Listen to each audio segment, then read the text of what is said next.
Today on Clear Your Clutter Inside and Out, we're talking about making excuses.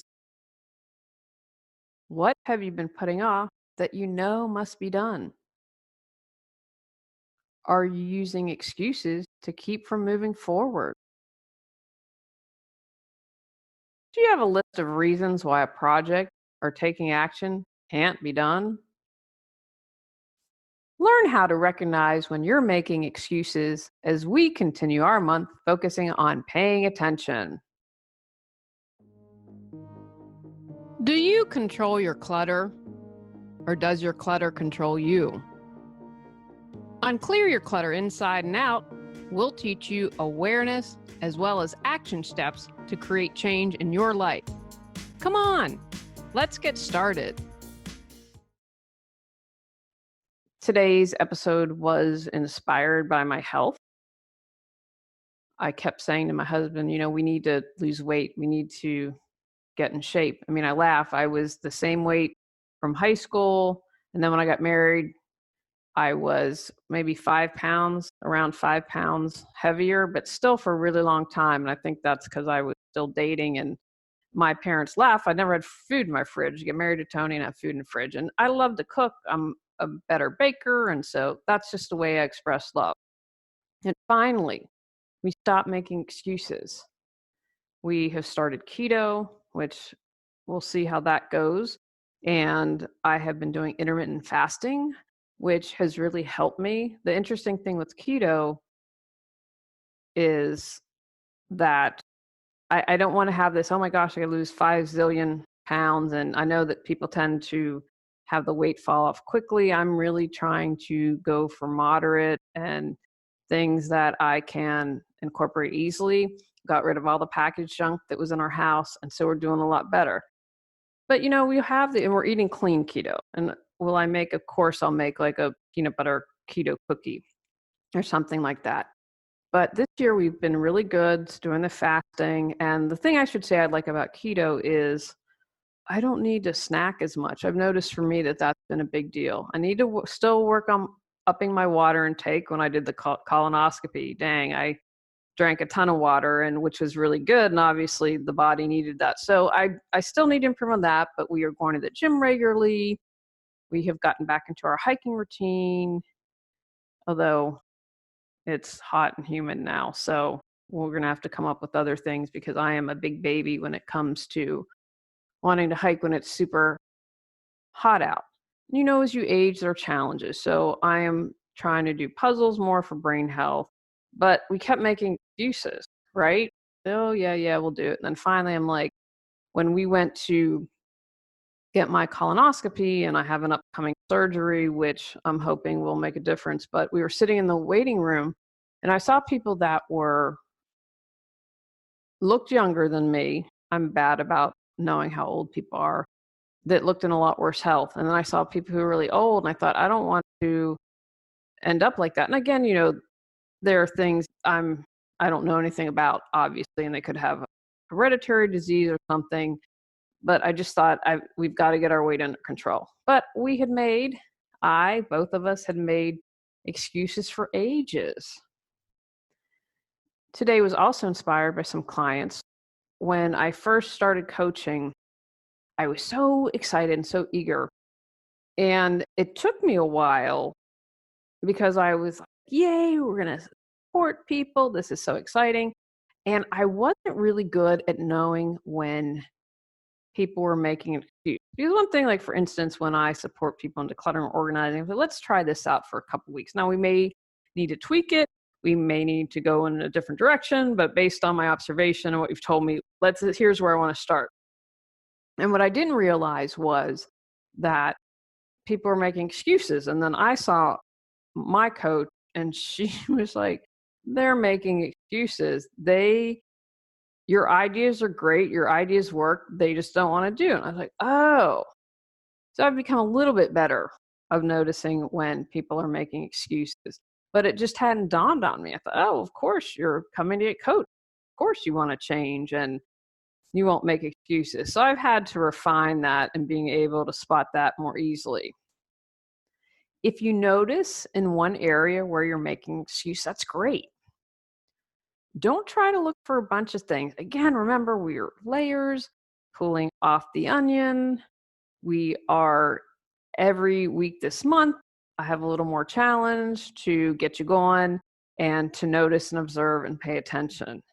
This is something I don't want to stress you out. This is more important that we pay attention than taking action. Again, if you can take action, that's great.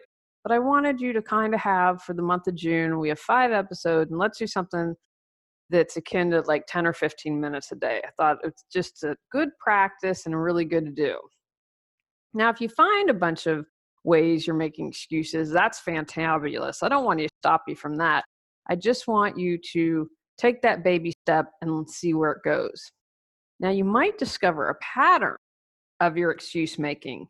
And once you find that, you say, oh my goodness, I never realized how often I say that. And again, if you have someone close to you that you trust, you might say, hey, can you give me some feedback? Have you noticed me making an excuse? Do I tend to say the same thing? Do I start to do something physical when I'm about to share an excuse with you?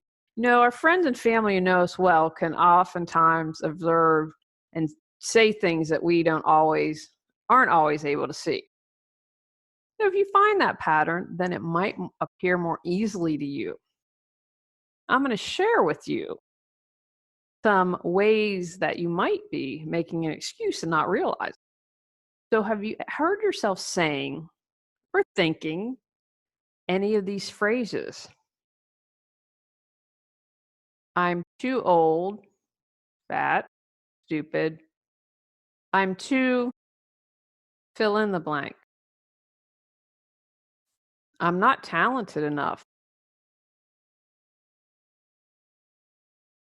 I wasn't born into the right family, into the right class. I come from a poor background. I'm not smart enough. I don't have the support. I don't have the time. Now, that's one that I hear a lot. And remember, all of May's episodes deal with time management. And my first tip is if you say, I don't have the time, then I'm going to want you to track your time for a week or two. And the big time suckers I see are social media by far, or watching TV. I'm going to challenge you really hard on that one. And that's a big one. So don't feel bad. You're definitely not alone, because I would say that's probably the number one excuse that I hear. Feel stuck but have no clue what you need to do to move forward? Would you like to feel energized and excited every day? Are you ready to create the life you desire? Julie Coraccio supports you in finding the answers within and then taking action to make changes happen. Visit reawakenyourbrilliance.com to learn how Julie can support you with life coaching. My family and friends don't believe in me. If that's really true, be grateful and find a new tribe to hang with. I don't know if I'll succeed. I just have to share I don't believe in mistakes. I believe if you learn from them, there aren't a mistake. And your quote unquote failure, if you view it that way, might lead to another success. I think I shared years ago, I created a course. I got some really bad advice. I felt like a failure in that. But then I came out with the books, which I love a bazillion times more. I'm already on a path. I'm not lucky enough. It's not my destiny.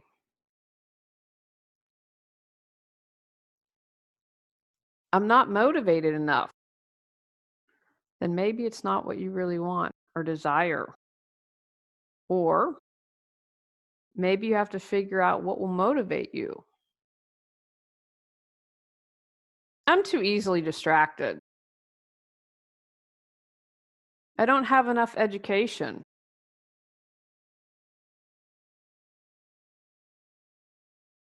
I'll start tomorrow. I'll start someday. Most times, someday never comes, right? That's this nebulous date in the future that we never have to really tackle or address. And you keep saying you're going to do it and you don't. I'm not ready. I don't believe I can do it.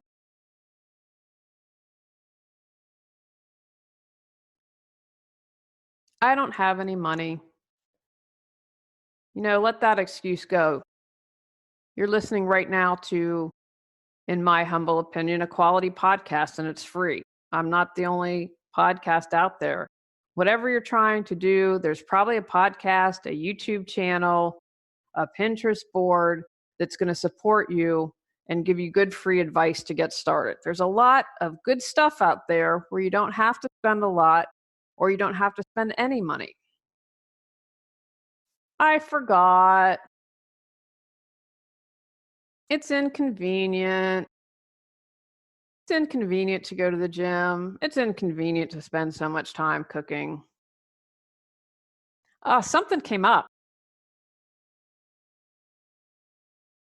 It's a hope. Bad science. I just have bad karma. Now, wow, that also one absolves you from any responsibility in your life if you go down that route. I need more feedback first. Might work for some, not for me. They have an advantage I don't have. But be aware of those but sentences because there's usually something hanging out on the other end. I wish I could, but I'd really like to, but I know I could do it, but to look for the buts in your life. I don't know what I want. I don't have the courage.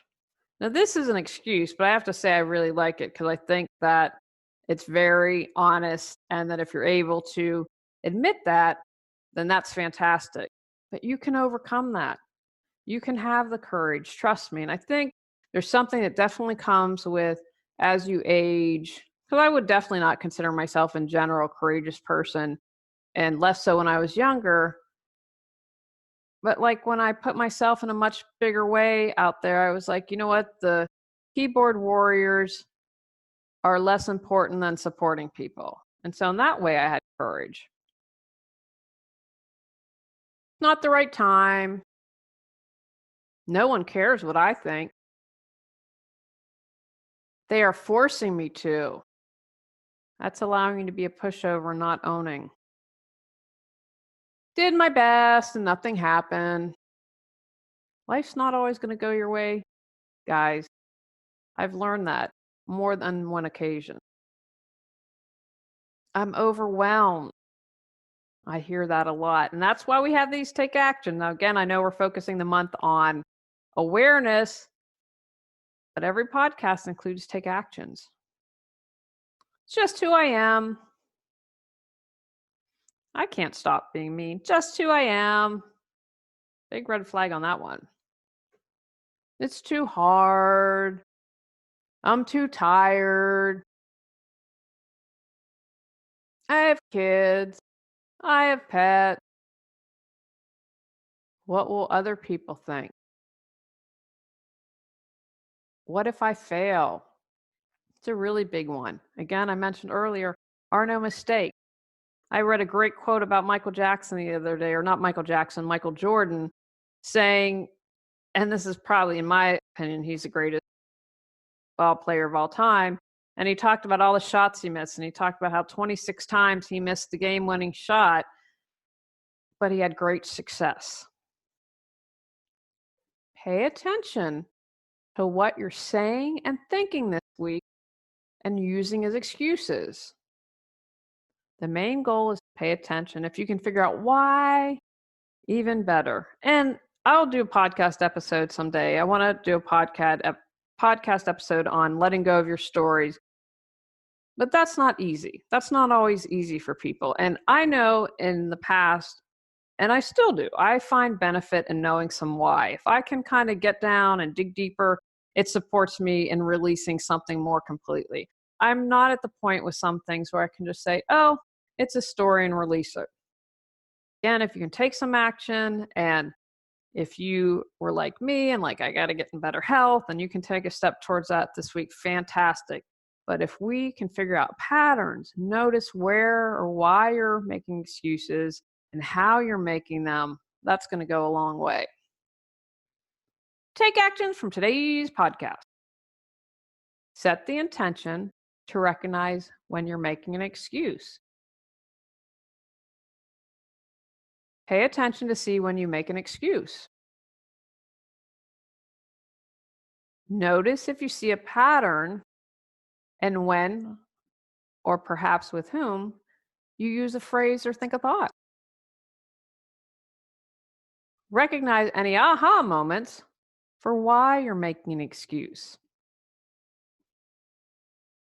Quit making excuses and take action if you're able. On our next episode, we're talking about where you're not honoring yourself. Go out, clear your clutter to create the life you choose, deserve, and desire. When you clear your clutter, you can share your gifts with the world. Sign up for our free newsletter at reawakenyourbrilliance.com.